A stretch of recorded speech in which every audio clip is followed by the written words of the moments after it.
Dimensionals, part 6.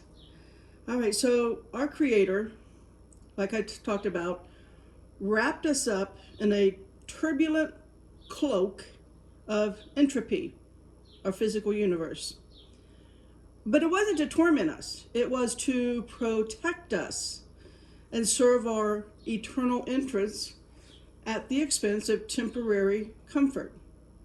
It is a sea of chaos, right, known to us as space and time, that assures us against interference on a at least daily, continuous basis by the dimensionals, because they have not yet figured out how to permanently basically protect themselves. Like no suit, no helmet. There's just no, they haven't figured out. There's no solutions at this point, or I should say up until this point. I don't know what the future holds. So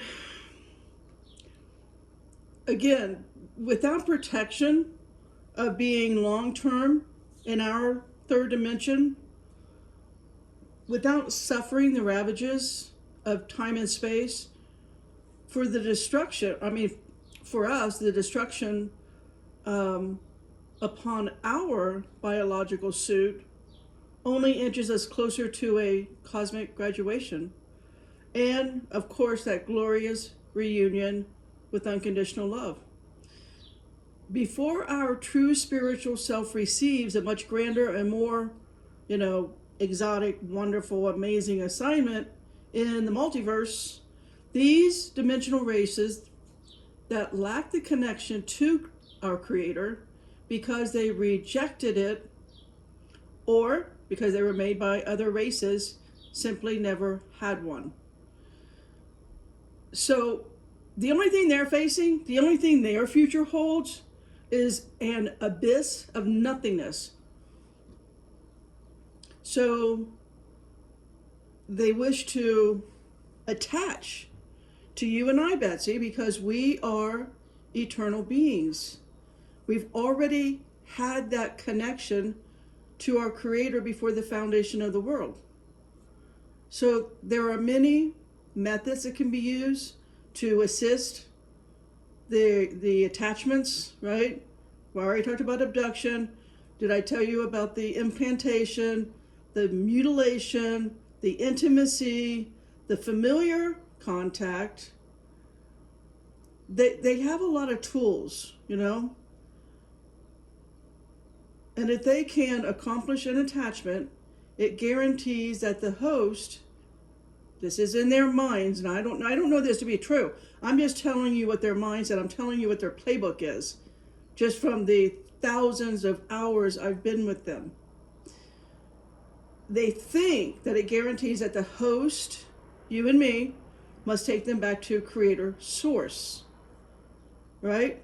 That if they are attached and they're in the physical plane attached to us, of which, may I just say, there are some, people out there, because I hear that since I'm in this business, I hear it all the time. There's a lot of people that actually want their attachment. So there is free will, and I only say this because rethink that position. You do not know how that you don't know the long-term consequences of that. Just rethink that. Because there's a lot of people that say, come and get me, take me, I want to ride on the ship. It's something that at this point is a religion, and it's a scary one. Well, all religions are scary, but this takes it up a notch. This goes beyond, what's down here on the ground. So a lot of people seek ET outreach, ET communication. And really the New Age conferences, they advertise it as a glorious, wonderful experience to commune with our space brothers. Maybe there are good guys out there. I know I met species that I would call very good and very loving. I know I was in unconditional loving spacecrafts in which your consciousness becomes one with the consciousness of the craft, but with all the other species in there as well. So are there other species that emanate unconditional love? Yes. But if you're going to reach out, be sure you're looking for unconditional love at the very least. That's a minimum. Okay, let's just go with a minimum of unconditional love. Acceptance, unity, peace, and prosperity. But at least maybe be seeking, do you have a soul that has a silver cord back to the Creator? We don't want to be putting, you create a parallel reality that you may never be able to burn off that karma by doing things that you have not, that you don't have the wisdom to understand. You're listening to a bunch of want, right? You're listening to people at these New Age conferences with their want, all these big words and terms and all of that. You're talking about an eternal soul. Think long and hard about allowing someone else to give you spiritual direction, spiritual information. Only you can expand your consciousness and your spiritual life and your connection, intimate, one-on-one connection with Holy Spirit of God.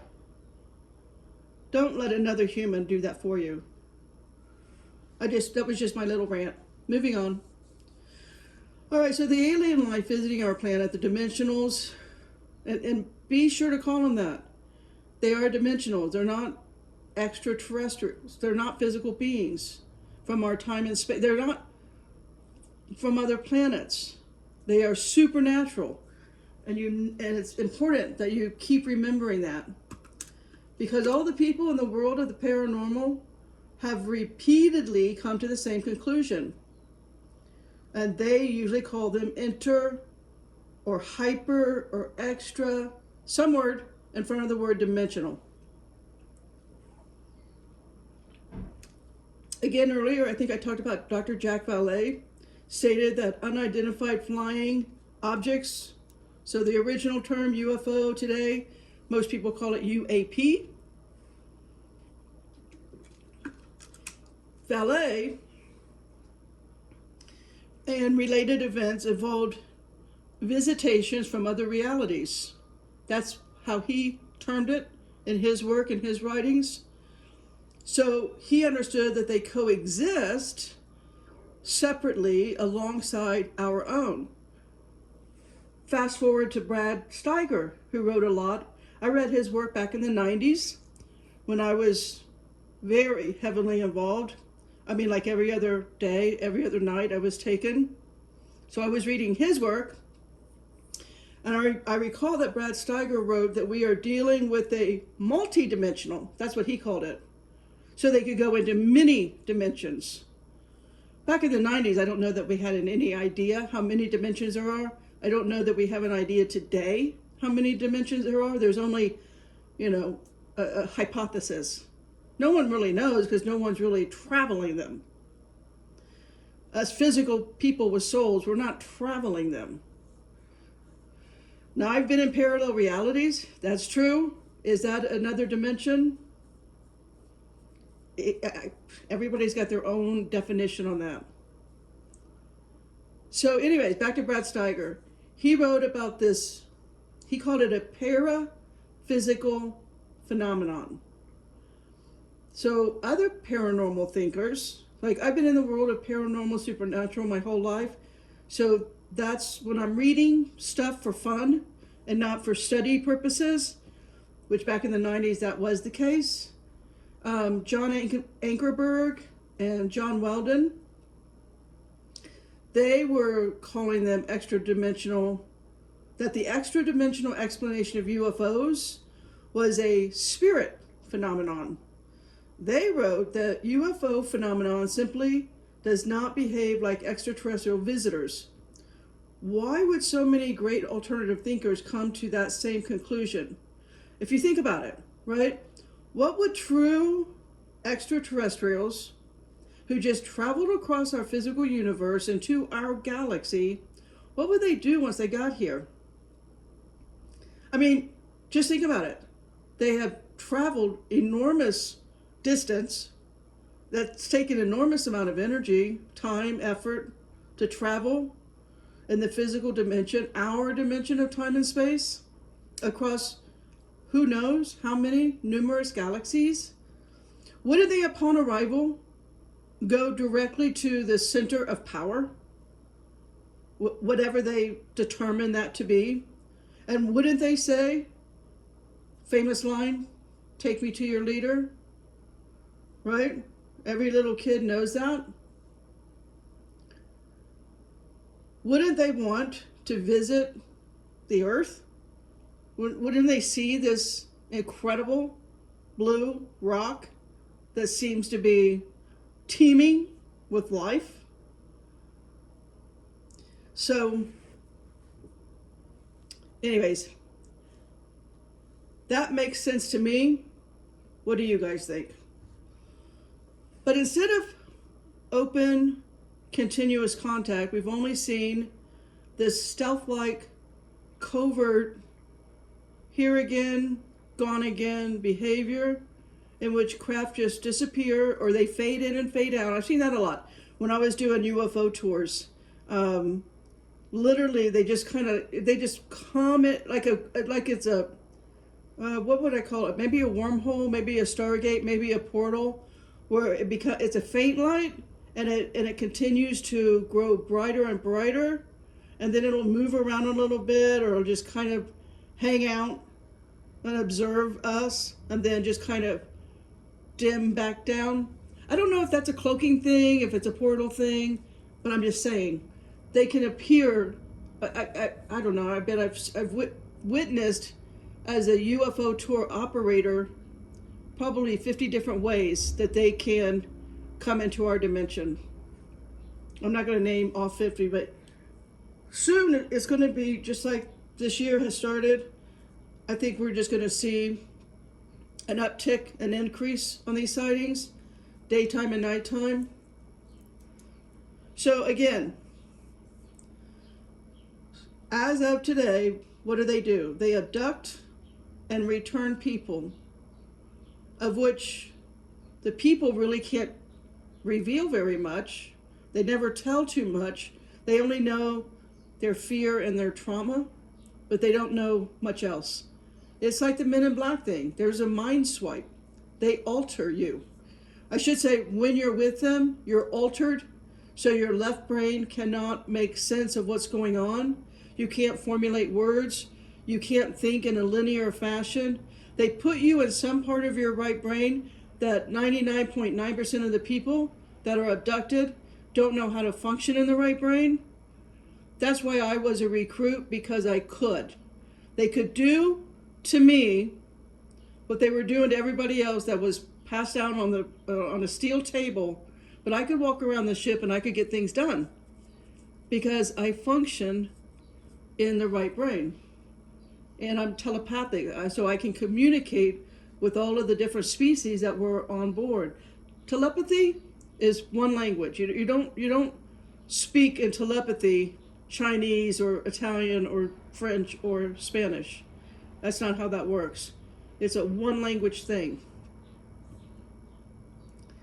Maybe it's translated somewhere in the ethers to that, but as far as you hear it, you think it, and you hear it in your language.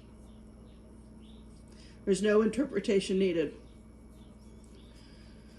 So again, I talk about these other authors only to say they've all come to, interestingly, the same conclusion, that intergalactic travelers in our physical time and space would not behave this way after a long, hard slog, right, through the galaxies. As far back as 1970, in the books UFOs, Operation Trojan Horse. This is John Keel. I think he also wrote about, John Keel, he also wrote about, what was that monster? In Virginia, on the Ohio River? Mothman. Yeah, John Keel wrote about Mothman. All right, anyways, he said UFOs were not intergalactic travelers, but were actually closer to the supernatural concepts like ghosts and demons. And you would understand that better if you read his book when he was investigating the Mothman. I guess it's maybe called the Mothman Mysteries or the Mothman in general. It's been a long time since I read his book, but I remember it because it was a big deal. And I lived near where it happened. So anyways, that phenomenon has grown like all over planet Earth, unbelievably, since 1970. Every significant clue revealed has only strengthened the case for extra-dimensional travelers or theory. But it's not actually a theory, is it? It's a fact. I know it's a fact. I've been with them.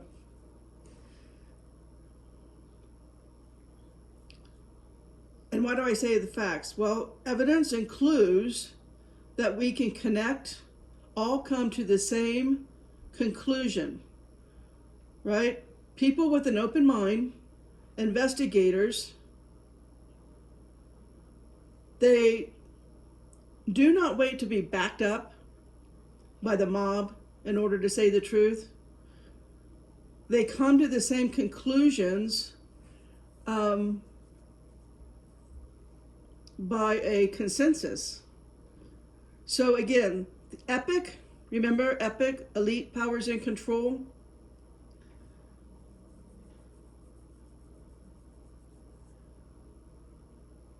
I'm thinking of how that benefits them. I'm not sure I have a sound understanding on how that benefits them, that narrative, but I think that's what we're going to come into, is understanding a little bit more on that. So there are those epic power structures who do, I'm going to say, I'm going to go with they want us to fear the alien visitors because the narrative is now in our Congress on a weekly basis.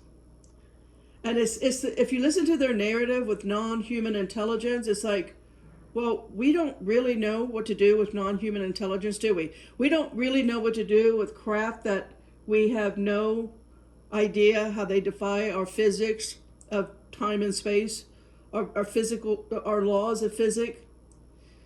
I mean, that's what they're pushing if you listen to it, and I do listen to them because it's my business to do that. In other words, I have people talking to me and my guides on the phone or out on tours about what they're saying. So right now, I think the narrative about this is a fear-based narrative. I mean, anything EPIC does is about fear and control and enslavement. EPIC elements want us to believe that the visitors are, again, like the Roswell, staging, that they are close by in our physicality, with the ability to sustain a physical presence indefinitely. That part's a lie. We'll watch as the narrative unfolds. You guys are all watching the TV. We're all seeing that. It's no longer a laughing matter.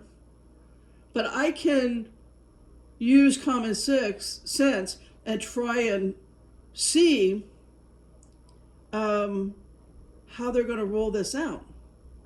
So we're constantly barraged, right? Hollywood with movies showing the yearly, since what? Since Star Wars, when did that come out?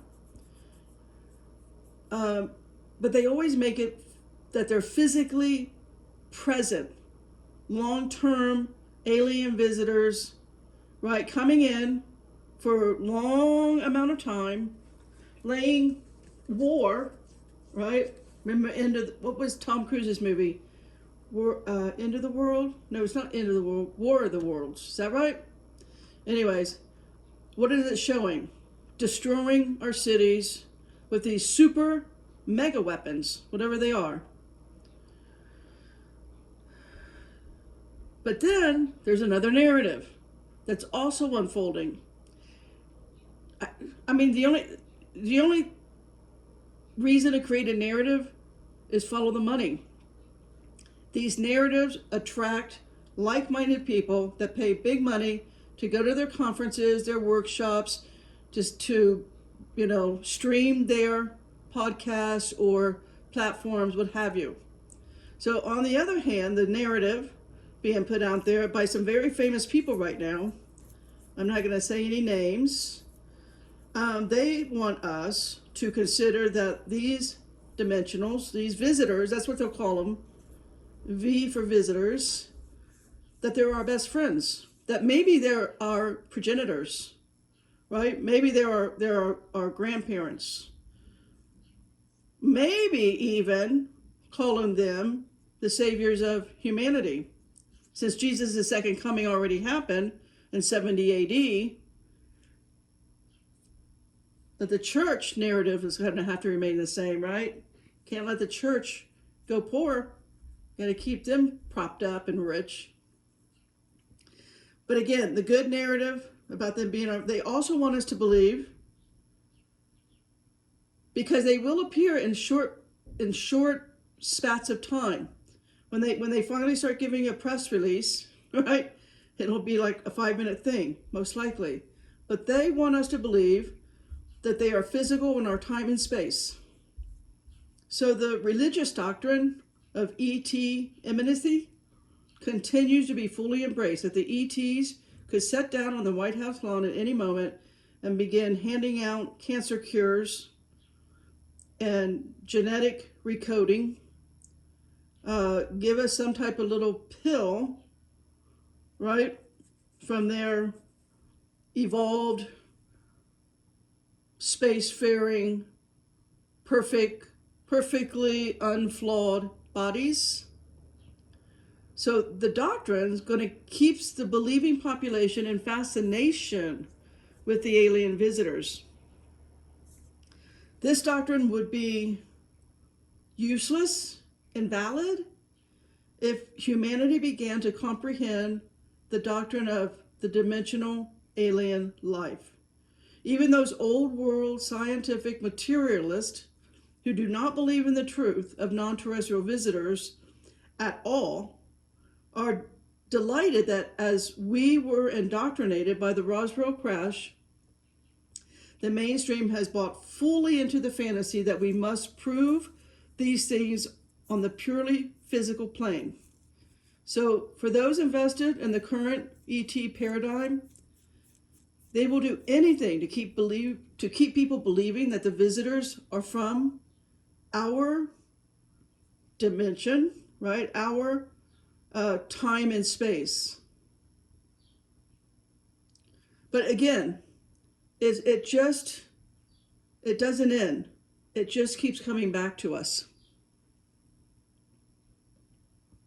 Meaning they are harvesting and stealing our soul, harvesting human tissue and continuing to steal our soul signatures.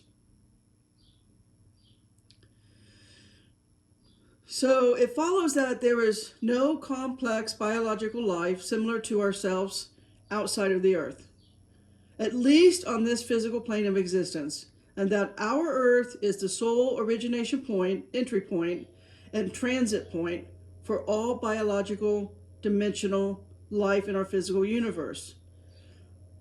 Here's the thing to keep in mind. The earth is not just a planet. Actually, that's secondary. Just like us being physical is secondary, first and foremost, we are a spiritual creature. Earth is secondary a planet and primarily a gateway. The human race is selected to steward this universe, and Earth itself. It is the living tunnel for the coming and going, right, of dimensional life as they travel to and from our physical universe. That's why our solar system has been, there's been no,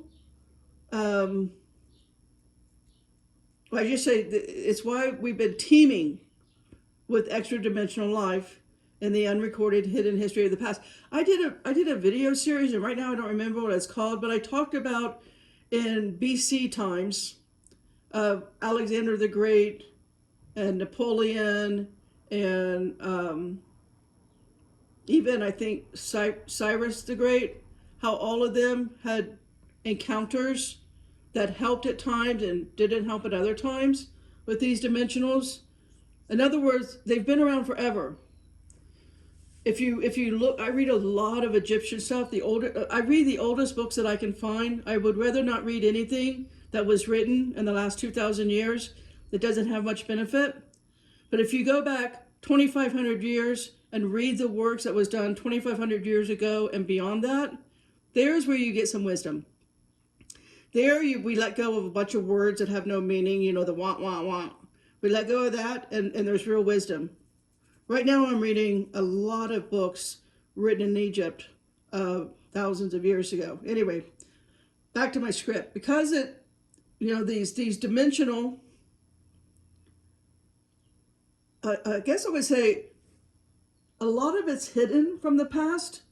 We don't have we have it starting with Roswell in 1947, but other than what I just described to you with Alexander the Great, people that was writing their lives in a journal and that were kept around in libraries, a lot of people have not written about it prior to Roswell. And I think it was because of just shame or fear or embarrassment of being cast out. I mean, to some degree, that mindset still exists today. I mean, I've read current books of people about their abduction experience, and it's really, truly fascinating to me that you could have an abduction experience in the last, say, 5 years and be so caught off guard. I don't know how that's possible, but that mindset still exists.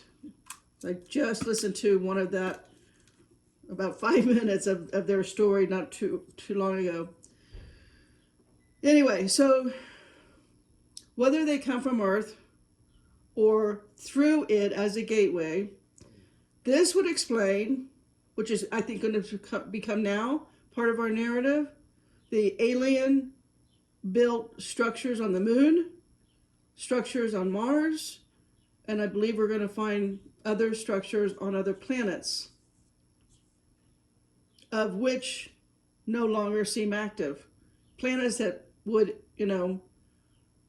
been appropriate for life, maybe 1 million years ago, 10 million years ago, 20 million years ago, I don't know. But our technology, I say this because technology is over, and AI is only going to continue to grow. And what comes from that technology, what kind of inventions, how far out we can see, how much understanding we can have. Our science is continually going to be ancient. We're going to have to drop everything that we think is the truth today, everything that we think we know today, everything that's ever been taught to us is all going to become a lie. History is going to become a lie. Everything is going to be turned upside down. We're leaving one sun cycle and going to another. And they're not the same. They promote, let me say this way, they let go of a low-level base type of consciousness, and they continue to expand. So our Creator did create all this just for us, planet Earth. However, as you and I know today, others use it as a gateway to come here for their own needs, their own benefits, or their own playground, whatever. Earth provides a lot of material. So I think I'm going to stop there, Betsy. We've come to the 30-minute mark. All right, Potter out.